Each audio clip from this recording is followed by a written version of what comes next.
नमस्कार दोस्तों, बहुत बहुत स्वागत है आपका हमारे YouTube चैनल AR एकेडमी में।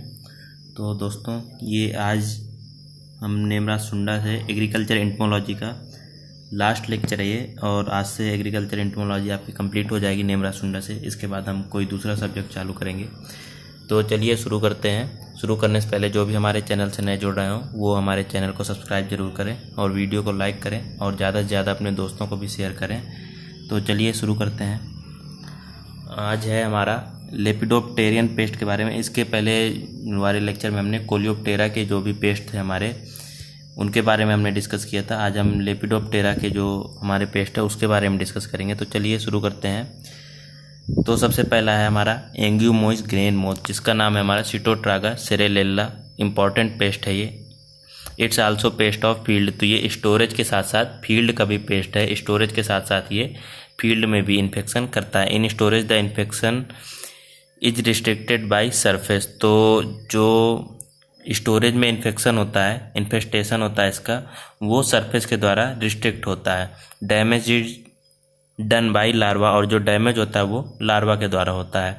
At high moisture infestation is more, और हाई मॉइस्चर पर इन्फेस्टेशन इसका ज़्यादा होता है। एक्स आर रेड कलर्ड, और एक्स जो होते हैं इसके वो लाल कलर के होते हैं। The hole made by the larva is very small, और ये बहुत ही छोटे छोटे होल बनाते हैं। इसके जो लार्वा होते हैं वो स्मॉल होल बनाते हैं ग्रेन में। जो भी स्टोरेज ग्रेन होते हैं उनमें बहुत छोटे छोटे होल बनाते हैं और अंदर का जो भी हमारा मटेरियल होता है उसको खाते हैं।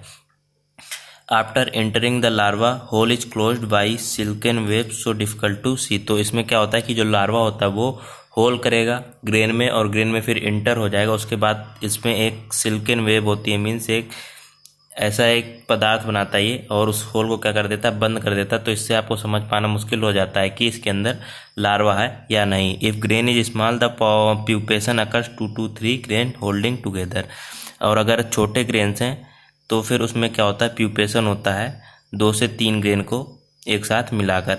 Adult moth are golden brown coloured with 2 pair of wings. और जो एडल्ट मोथ होते हैं, मोथ होता है इसका, इस इंसेक्ट का, वो होते हैं गोल्डन ब्राउन कलर के होते हैं। 2 पेयर ऑफ विंग्स होते हैं। इनमें क्या होता है, 2 पेयर जो विंग्स होते हैं वो 4 होते हैं या 2 पेयर पाए जाते हैं।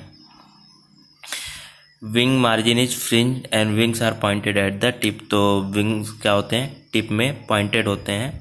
जो टिप का पोर्शन होता है वहाँ पर पॉइंटेड होते हैं। इसके बाद जो नेक्स्ट है वो हमारा राइस मोथ कोर्साइरा सिफाइलोनिका। ये भी बहुत इंपॉर्टेंट है और पायरेलिडी फैमिली का है और लेपिडोप्टेरस का ऑर्डर है। Present in humid area. Humid area में ज़्यादा पाया जाता है, ज़्यादा इन्फेस्टेशन होता है इसका। एक्सटर्नल फीडर ये बाहरी रूप से खाता है ये ग्रेन को। Heavy infestation recognised by webbing. और जो हैवी इन्फेस्टेशन होता है वो वेबिंग के द्वारा समझ में आता है। Larvae are pale white except the head capsule brown. और जो लार्वी होते हैं वो पेल वाइट कलर के होते हैं। सिर्फ उसका जो हेड होता है, वो हेड का जो कैप्सूल होता है वो ब्राउन कलर का होता है, बाकी पूरा बॉडी पोर्शन हमारा वाइट होता है। Hind wings are mid brown. और जो हिंड विंग्स होते हैं, जो पीछे के विंग्स होते हैं, वो मिड ब्राउन होते हैं। And 4 wings with thin lines of darker along the wing veins. और जो 4 विंग्स होते हैं उनमें विंग वेन्स पाई जाती हैं, सिराएं पाई जाती हैं, और वो डार्क कलर की होती हैं। इसके बाद जो तीसरा है पेस्ट हमारा वो है आलमंड मोथ, जिसका नाम है एफेस्टेसिया कॉटेला। और ये एक्सटर्नल फीडर है। Only larva are germ feeder. और जो लार्वा होते हैं वो जर्म फीडर होते हैं। और larvae covers with hairs. Larvae जो होते हैं उनमें हेयर्स पाए जाते हैं और उससे वो कवर हुआ होता है। Adult are 13 mm in length. Wings are roof like on the abdomen. तो एडल्ट जो है वो 13 mm के होते हैं लेंथ में, और जो विंग्स होते हैं वो रूफ लाइक होते हैं, रूफ की तरह होते हैं एब्डोमेन में। 4 and hind wings are rounded at the tip. और जो 4 और हिंड विंग्स होते हैं वो राउंडेड होते हैं, मीन्स गोल तरह के होते हैं। कहाँ पर, टिप से। अब है factor affecting storage grain paste infestation. तो ये थोड़ा गलत लिखा हुआ है। तो कौन कौन से फैक्टर हैं जो स्टोरेज ग्रेन पेस्ट के लिए अफेक्ट करते हैं, कौन कौन से फैक्टर हैं जो उनके इन्फेस्टेशन को बढ़ाते हैं, या किन फैक्टर से उनका इन्फेस्टेशन कम हो सकता है। तो उनमें से सबसे पहले आता है हमारा फिजिकल फैक्टर जो है temperature. It is one of the most important factor of the environment as the multiplication of insect pest of stored grain depend on it. The minimum temperature at which the insects are able to develop and multiply is between 15.5 to 18.3 degree Celsius. तो जो minimum temperature होता है जिस पर अच्छे से ये लोग मल्टीप्लिकेशन कर सकते हैं, इंसेक्ट और पेस्ट अपना मल्टीप्लिकेशन कर सकता है, अपनी पॉपुलेशन बढ़ा सकता है, वो जो मिनिमम टेम्परेचर वो है 15 से 18 डिग्री सेल्सियस के बीच में।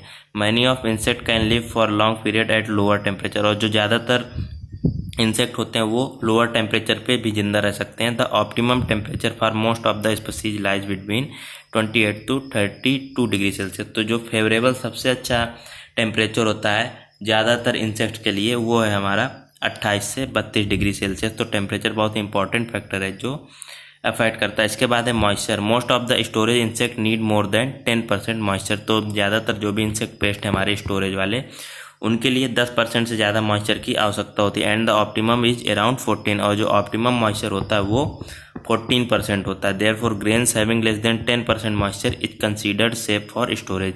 इसीलिए सजेस्ट किया जाता है कि जब स्टोरेज करें हम ग्रेन का तो उसमें जो मॉइस्चर है वो 10% से कम रहे, क्योंकि वो इन्फेस्टेशन के लिए सेफ माना जाता है। 10% से मॉइस्चर अगर कम हुआ तो उसमें इंसेक्ट पेस्ट के इन्फेस्टेशन होने की संभावना कम होती है। If moisture is less than 10%, the most of insect avoided the infestation except खपरा बीटल। तो 10% कम होने पर ज़्यादातर जो इंसेक्ट हैं उनका इन्फेस्टेशन नहीं होता है, सिर्फ खपरा बीटल को छोड़कर उसका 10% कम मॉइस्चर होने पर भी इन्फेस्टेशन हो सकता है। Low moisture avoided the growth of insects and maintain the viability of seeds. और लो मॉइस्चर क्या करता है कि जो इंसेक्ट की ग्रोथ है उसको भी कम करता है, रोकता है, और वाइबिलिटी जो है सीड की उसको भी बढ़ाता है। चलिए नेक्स्ट पॉइंट है हमारा oxygen. Insect required more to as compare to grain respiration. तो इंसेक्ट जो क्या है कि ग्रेन से 2 गुना ज़्यादा उसको क्या चाहिए, ऑक्सीजन कह सकते हैं। 2 गुना क्या insect required more O2 as compare to grain respiration. तो ग्रेन भी हमारे रेस्पायरेशन करते हैं, जो एनाएरोबिक रेस्पायरेशन होता है स्टोरेज में, उससे ज़्यादा ऑक्सीजन चाहिए होती है इनको इंसेक्ट्स के लिए। Khapra beetle at X stage is highly susceptible to oxygen concentration. और जो खपरा बीटल होता है वो उसकी जब एग लेइंग की स्टेज होती है उस समय ये बहुत ही ज़्यादा ऑक्सीजन के कंसंट्रेशन के लिए ससेप्टेबल होता है। नेक्स्ट है हमारे बायोलॉजिकल एजेंसी। जो नेक्स्ट फैक्टर है वो है बायोलॉजिकल फैक्टर। सबसे पहला है insects. The average loss due to store grain pest is about 10 to 15% of grain but contaminate the rest with undesirable odour and flavour. देखिए तो क्या है कि जो इंसेक्ट और पेस्ट से हमारे स्टोर्ड ग्रेन पेस्ट में स्टोरेज ग्रेन में जो हमारा नुकसान होता है वो तो 10 से 15% ही होता है, लेकिन जो उस इन्फेस्टेशन की वजह से उसमें बैड अडर हो गया, स्मेल हो गई, और जो कुछ बैड चीज़ें मिल जाती हैं वो पूरे ग्रेन को कंटामिनेट कर देती हैं। The majority of the storage insect belong to the order coleoptera. और जो मेजॉरिटी है इंसेक्ट की स्टोरेज इंसेक्ट पेस्ट की वो सबसे ज़्यादा कोलियोप्टेरा ऑर्डर की है, जिसके 60% इंसेक्ट जो है इन्फेस्टेशन करते हैं, और लेपिडोप्टेरा के 8 से 9% of the total number of species. Mites की बात करें, दूसरा है जो mites infect and deteriorate the quality and quantity of grains. तो माइट्स भी क्या करते हैं कि क्वालिटी और क्वांटिटी को ग्रेन्स की कम कर सकते हैं। नेक्स्ट आते हैं rodents. It include rat, mice and squirrel. तो चूहे हो गए, गिलहरियाँ हो गई, ये सब रोडेंट्स कहलाते हैं। दीज आर ओमनीवोरस, और ये ओमनीवोरस होते हैं, एंड फीड ऑन ग्रेन, और ग्रेन पर ये फीड करते हैं। Rodents are responsible for causing enormous losses to stored grain. तो ये भी बहुत ज़्यादा लॉस करते हैं। आप सभी जानते हैं चूहे कितना ज़्यादा लॉस कर सकते हैं स्टोर्ड ग्रेन पेस्ट के लिए, तो ये भी जिम्मेदार है हमारे स्टोरेज ग्रेन पेस्ट के लिए। नेक्स्ट है हमारा birds also cause damage to grain crop and fruits. तो बर्ड्स भी हमारा डैमेज करती हैं, सभी जानते हैं बर्ड चिड़िया दानों को चुगती हैं और वो क्रॉप से दानों को चुगती हैं, तो उससे हमारी क्रॉप को नुकसान होता है। नेक्स्ट है fungi at favourable moisture availability. Development of fungi also serious cause for grain spoilage. Common storage grain fungi are aspergillus species and fusarium species. तो फेवरेबल मॉइस्चर पर आप सभी जानते हैं कि फंगस भी क्या करता है, बॉर्न हो जाता है। स्टोरेज ग्रेन पेस्ट पर भी, स्टोरेज ग्रेन में भी बॉर्न हो जाता है, और जो उनमें मेन है फंगस वो है हमारा एस्परजिलस स्पीसीज का और फ्यूजेरियम स्पीसीज का, जो स्टोर्ड ग्रेन में फंगस बॉर्न हो सकता है। नेक्स्ट है मैनेजमेंट ऑफ स्टोरेज पेस्ट। कैसे मैनेजमेंट करते हैं स्टोरेज पेस्ट का? तो सबसे पहले सीड ट्रीटमेंट कर सकते हैं मैलाथियन 5% डस्ट से, या 250 gram per quintal of seed is recommended for 2 ml of fenvalerate in 500 ml of water for 1 quintal of seed. तो इस तरह सीड ट्रीटमेंट भी कर सकते हैं। नेक्स्ट है सरफेस ट्रीटमेंट। सरफेस का ट्रीटमेंट भी कर सकते हैं bag dipped into 0.0125% fenvalerate and 20 EC और साइपरमेथ्रिन 25 EC फॉर 10 मिनट्स। तो जो भी बैग होते हैं जिनमें हम क्या करते हैं कि ग्रेन्स को रखते हैं, जैसे बोरे कहते हैं जिन्हें, उनको भी हम क्या कर सकते हैं, डिसइंफेक्ट कर सकते हैं and drying them into shade. और उनको क्या करते हैं, डिसइंफेक्ट करने के बाद शेड में सुखाते हैं और स्प्रे या फिर स्प्रे कर सकते हैं 0.05% मैलाथियन का। और फ्लोर पर भी जहाँ पर हम स्टोर करते हैं ग्रेन को, उस फ्लोर को भी हम क्या कर सकते हैं, डिसइंफेक्ट कर सकते हैं। नेक्स्ट है हमारा fumigation. Fumigates the store grain with ethylene dichloride. तो फ्यूमिगेट्स का मतलब होता है ध्रुमित करना, मीन्स धुएं से डिसइंफेक्ट करना। तो इसमें एथाइलिन डाइक्लोरिन और कार्बन टेट्राक्लोराइड का धुआं का यूज करते हैं ऑफ ग्रेन्स, और या फिर मेथाइल ब्रोमाइड का फ्यूमिगेशन करते हैं पूरे रूम पर, जिस रूम में हम क्या करते हैं, ग्रेन को स्टोर करते हैं 10 से 12 घंटे के लिए। या फिर हाइड्रोजन फॉस्फाइड और एल्यूमिनियम फॉस्फाइड की एक टेबलेट 1 मीट्रिक टन ग्रेन में हम डालते हैं। तो उसमें क्या होता है कि ऑटोमेटिक वो जो है गैस बनती रहती है और वो फ्यूमिगेंट होता रहता है। धीरे धीरे उससे गैस बनती रहती है और वो गैस उसी स्टोर्ड ग्रेन में रहती है, जिससे कि उसमें कोई भी इंसेक्ट नहीं पनप पाता है। अब कुछ टर्मिनोलॉजी है। सबसे पहला हमारा इंसेक्ट इकोलॉजी। इंसेक्ट इकोलॉजी क्या होता है? It may be defined as that branch of biological science. तो ये बायोलॉजिकल साइंस की वह शाखा है which is concern with the relation of insect to their environment. तो ये बायोलॉजिकल साइंस की ब्रांच है जिसमें हम स्टडी करते हैं इंसेक्ट का उसके इन्वायरमेंट से क्या संबंध है। इंसेक्ट जो है हमारा, कोई भी इंसेक्ट हो गया, स्टोर्ड ग्रेन पेस्ट हो गया या फील्ड इंसेक्ट हो गया, उसका उस इन्वायरमेंट से क्या संबंध है, इसका जो हम स्टडी करते हैं वो इंसेक्ट इकोलॉजी कहलाता है। These environmental relationship which can be analysed and organised constitute the subject matter of ecology. और यही हमारा सब्जेक्ट मैटर होता है इकोलॉजी का, कि इन्वायरमेंटल रिलेशनशिप क्या होता है किसी चीज़ से, वो हमारा इकोलॉजी कहलाता है। नेक्स्ट हमारा autecology, the study of individual organism और species in relation to its environment. तो इंडिविजुअल ऑर्गेनिज्म का, जब अभी हमने इंसेक्ट पूरा एक कम्युनिटी हो गया, इंसेक्ट की पूरी कम्युनिटी हो गई, उसका हम जब एनवायरनमेंट से रिलेशनशिप पढ़ते हैं तो वो हमारा कहलाता है इंसेक्ट इकोलॉजी। लेकिन जब हम किसी इंडिविजुअल का पढ़ते हैं तो वो हमारा कहलाता है एंटी इकोलॉजी। किसी एक हम इंडिविजुअल इंसेक्ट को ले लें, उससे हम एनवायरनमेंट का रिलेशनशिप पढ़ें, उसकी स्टडी करें, तो वो हमारा कहलाएगा एंटी इकोलॉजी। नेक्स्ट है हमारा सिनेकोलॉजी। तो सिनेकोलॉजी क्या कहलाता है? The study of group of organism comprising different species in relation to their environment. तो इसमें क्या करते हैं, ग्रुप को लेते हैं, ऑर्गेनिज्म की ग्रुप को लेते हैं और उनका रिलेशनशिप पढ़ते हैं हम एनवायरनमेंट से, और फिर उनको क्या करते हैं, कंपेरिजन करते हैं। तो वो हमारा कहलाता है सिनेकोलॉजी। नेक्स्ट है पॉपुलेशन। पॉपुलेशन क्या होता है? A group of organism of the same species occupying a particular area. तो ये होता है ऑर्गेनिज्म का ग्रुप, एक ही स्पीशीज के ऑर्गेनिज्म होने चाहिए जो कि एक पर्टिकुलर एरिया में पाए जाते हैं स्पेसिफिक टाइम में, वो पॉपुलेशन कहलाती है। तो ये समझ में आ गया होगा। जैसे कोई इंसेक्ट है, एक ही उसी स्पीशीज के इंसेक्ट किसी टाइम के लिए, मान लीजिए एक सीजन के लिए, वो राइस के सीजन के लिए, खरीफ के सीजन के लिए, वो उसमें कितने पाए जाते हैं उस स्पीशीज के ऑर्गेनिज्म, वो हमारी उस स्पीशीज की पॉपुलेशन कहलाएगी। नेक्स्ट आता है बायोम। बायोम क्या है? Biome is an ecosystem of a large area. तो बायोम लार्ज एरिया का इकोसिस्टम है in which the nature of stable communities is similar in appearance. तो इसमें क्या होता है कि जो स्टेबल कम्युनिटीज का नेचर होता है वो जैसे दिखता है वैसे ही होता है, सिमिलर इन अपीयरेंस। नेक्स्ट हमारा इकोलॉजिकल नीचे। इकोलॉजिकल नीचे क्या होता है? तो every organism occupies a particular physical location. तो जो भी ऑर्गेनिज्म होता है, जो भी हमारा जीव होता है, वो एक पर्टिकुलर फिजिकल लोकेशन को क्या करता है, ऑक्यूपाई करता है, उस फिजिकल लोकेशन में पाया जाता है एट अ गिवन टाइम, उस टाइम पे, and does a given thing, और कई तरह की थिंग्स को यूज करता है, जैसे खाता है, वहाँ कॉपुलेट करता है, रेस्ट करता है, इस तरह की वो चीज़ें करता है उस पर्टिकुलर टाइम में, पर्टिकुलर जगह में, at that place and time, उस टाइम पे। तो ये जो लोकेशन होती है वो हमारी नीचे कहलाती है पर्टिकुलर ऑर्गेनिज्म के लिए, उसके लिए, उस ऑर्गेनिज्म के लिए वो जगह नीचे कहलाती है। एक्चुअली नीचे is the occupation of an organism in a particular ecosystem. तो पर्टिकुलर इकोसिस्टम में ऑक्यूपेशन है किसी ऑर्गेनिज्म का, मीन्स किसी ऑर्गेनिज्म का जो लाइफ साइकिल किसी जगह पर पूरी होती है, वो ऑक्यूपाई होता है उस जगह पर, वो जगह जो हमारी कहलाती है नीचे कहलाती है। नेक्स्ट हमारा गिल्ड।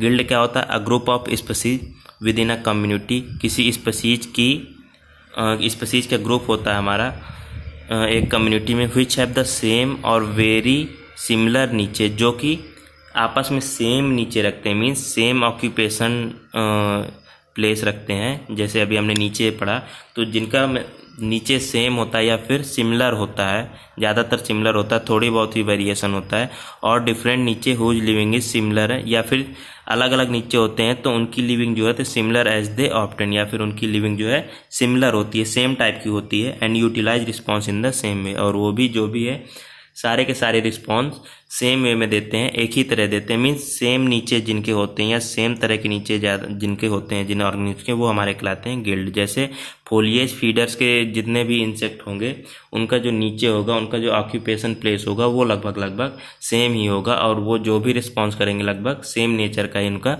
रिस्पॉन्स होगा। नेक्स्ट है हमारा होम्योस्टेटिस। होम्योस्टेटिस क्या होता है? The term generally applied to the tendency for biological system to resist change and to remain in a state of equilibrium। तो ये क्या होता है? ये टर्म यूज होता है टेंडेंसी फॉर बायोलॉजिकल सिस्टम के लिए यूज होता है, to a resist change, change को रेजिस्ट करने के लिए, मीन्स प्रतिरोध करने के लिए, and to remain in a state of equilibrium, means किसी चेंज को रोकने के लिए, अवरुद्ध करने के लिए ये टर्म को यूज होता है। उस चीज़ को हमें बदलना नहीं है, हमें क्या करना है? इक्विलिब्रियम रखना है, जैसी सेम अवस्था में वैसे ही रखना है, वो हमारा कहलाता है homeostasis, also known as stability in ecosystem और balance of nature. Means ecosystem को या जो नेचर है उसको बैलेंस रखना है, उसको हमें बदलना नहीं है, चेंज नहीं करना है, उसके लिए जो भी रेजिस्टेंस हम यूज करते हैं वो हमारा कहलाता है होम्योस्टेटिस। नेक्स्ट है बायोल्यूमिनेसेंस। क्या होता है? The production of light by living organism. तो ये कोई लिविंग ऑर्गेनिज्म होते हैं जो कि लाइट का प्रोडक्शन करते हैं, वो हमारे कहलाते हैं bioluminescence. Is called bioluminescence, it has one और मोर फंक्शन, जिसे ये एक या कई सारे फंक्शन रख सकते हैं, उनका जो पर्पज हो सकता है लाइट के प्रोडक्शन का, वो कई तरह का होता है। इल्यूमिनेशन, जैसे इल्यूमिनेशन हो गया, अट्रैक्टिंग पोटेंशियल प्रे को अट्रैक्ट करना हो गया, and mating behaviour, mating behaviour के लिए भी वो लाइट का प्रोडक्शन कर सकते हैं। तो ये इस तरह का जो इंसेक्ट होते हैं जो कि लाइट का प्रोडक्शन करते हैं, वो हमारे बायोल्यूमिनेसेंस कहलाते हैं। जैसे जानते होंगे आप, हिंदी में जिसे जुगनू कहते हैं, springtails, cicadas and certain families of coleoptera. Next है सिबलिंग स्पीसीज। सिबलिंग स्पीसीज क्या होता है? Group of similar closely related species. तो जो कि क्लोजली रिलेटेड स्पीसीज होती हैं, मीन जिनके जीनस एक होंगे या फिर जीनस भी क्लोजली रिलेटेड होंगे, उनके अगर पीढ़ियों की बात किया जाए, उनके पेरेंट्स की बात किया जाए, तो वो कहीं ना कहीं बहुत ही जल्दी मिलेंगे, सेम पेरेंट्स होंगे उनके किसी न किसी पीढ़ी पे, तो वो हमारे कहलाते हैं sibling species, which are reproductively isolate but morphologically identical और नियरली। सो मॉर्फोलॉजिकल ये भी सेम होते हैं, लेकिन रिप्रोडक्टिव एस्पेक्ट पर ये अलग अलग होते हैं। नेक्स्ट है लाइफ टेबल। लाइफ टेबल क्या होता है? The tabular representation of death rate, cause of death, chances of survival and life expectancy is called life table. तो ये एक टेबुलर रिप्रेजेंटेशन होता है कि डेथ रेट क्या है इंसेक्ट की, कॉज ऑफ डेथ क्या है, मरने का कारण क्या है, चांस ऑफ सर्वाइवल कितना है, कितना सर्वाइवल का चांस, या फिर लाइफ एक्सपेक्टेंसी। इसका जो हम टेबुलर रिप्रेजेंटेशन करते हैं वो हमारा लाइफ टेबल कहलाता है। नेक्स्ट है हमारा law of tolerance. Law of tolerance ये क्या है? तो ये दिया था वी.ई. सेल्फोर्ड ने 1913 में।